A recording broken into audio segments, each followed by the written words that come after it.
folks. Welcome back to the program. Just to start out here, I've got a couple of cards, and my wife made an excellent suggestion, and that is to list the illustrator underneath each picture. So in future, as I am showing these cards off, I am going to be telling you who the artist is in addition to showing you the card. The reason why we did this is that we find that a lot of Pokemon channels tend to just cut through the bulk and get right to the money shot card, and they really don't take enough time to show people how good the art is on some of these bulk cards. And I think that just does the hobby a real disservice, because in the end, it's really all about the pictures and the creatures, isn't it? So in future, when I'm showing cards, that is what I intend to do. If you ever want to hear God laugh out loud, announce your plans to the general public and then try to stick with it. But we're going to do that anyway. So I hope you're digging this, and we will get to some die cast and some figure reviews and all sorts of stuff here on the show today. But I just wanted to start it out with some cards.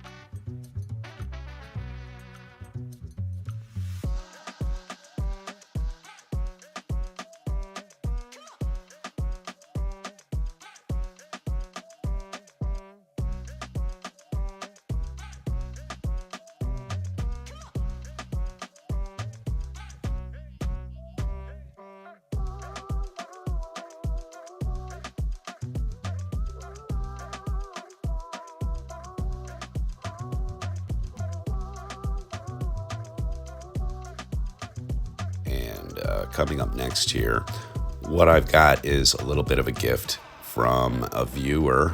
Not a little bit of a gift, a very big gift, actually. This majorette came to me all the way from across the Atlantic. Thank you very much, Romeo. This is amazing. Romeo goes by the name 164 Customs, and he sent this out to me. Absolutely thoughtful beyond all words, and this is going right up on my wall. As you can see, there were 6 different paint schemes that this car came in, but the Romania flag is just, oh man, so cool. And so thank you very much to Romeo/164 Customs for sending these out to Andre and myself, and thank you very much to Nazar for getting it out to me eventually here. Really appreciate it. Such a beautiful gift.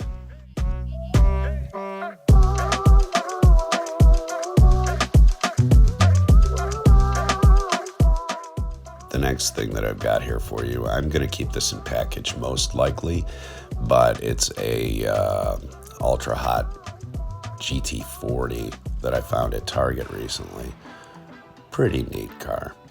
And the next thing that I've got coming up for you here is the first action figure I think I have purchased in years, possibly.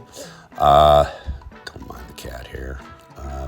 But anyway, this is Altered Beast Were-Dragon. Altered Beast was a video game back in the 80s, 90s, something like that. Anyway, I was never very good at the game, but I did start playing some Altered Beast after I bought this.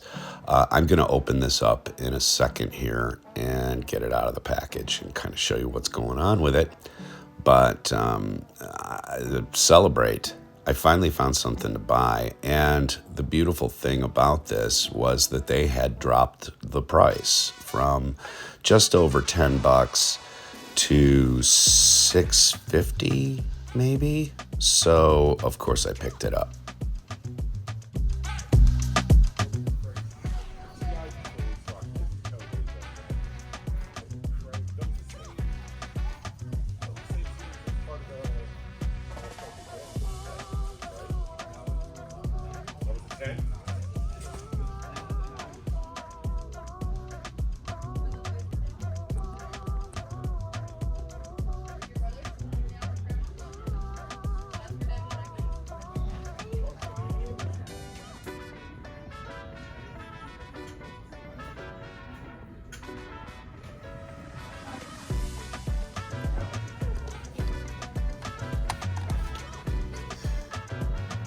All right, let's get this sucker opened up and take a look at it.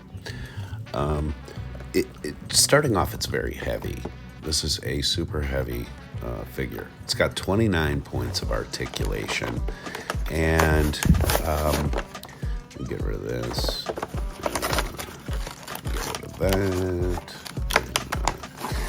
I want to show you something in the packaging here that I just can't stand. You can't really see them very easily, but they have a bunch of what I like to call find-you-laters, keeping the figure into this. Find-you-laters are these little vinyl straps. You can see one here on the neck. They go across the figure and they keep it molded into the casing. They're really irritating.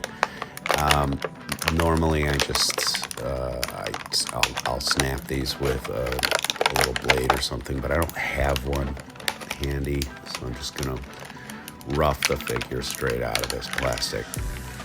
Clamshell plastic, by the way, is something that is so unnecessary, and I'd love to see it disappear from packaging. They tried to do the windowless cardboard packaging, but people started screwing with figures and swapping out figures and doing stupid stuff like that. You just can't blame humanity for being scumbags, can ya? Can ya? Yeah, you can. Anyway, got this thing out of that's what I mean by a find-you-later, by the way. These things end up shooting across the room and you find them later. Okay, here's the figure. You get the actual Were Dragon figure, and you get an effect piece for the lightning that comes out of his mouth. The head articulates left and right. However, there is no sass to this head. It just turns left or right. The articulation is a little stiff, and but it does seem like you can get some fairly cool poses out of this thing. Most likely what I will do is hang this with some 4-pound test fishing line from the ceiling so that it can have like a flying pose. There are double joints on the knees, which is nice, and you have a forward-facing pin and rocker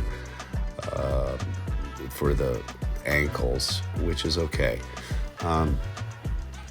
On the back, what I found was really cool was that these wings are fully articulated. There's a little hinge in there so that you can face them backward or change their positioning a lot, which I thought was really cool. And the tail is significantly posable, which was also kind of a cool thing to see.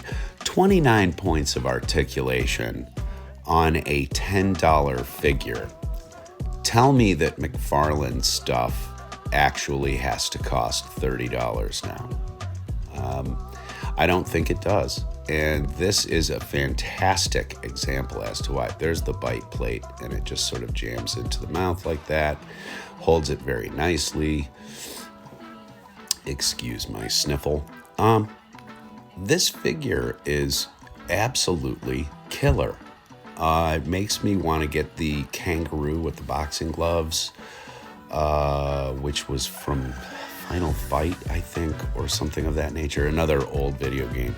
What these people do is they do figures from video games. There's a monkey ball figure, there's a Altered Beast werewolf, there is a the Were-Dragon, which is what you're looking at right now.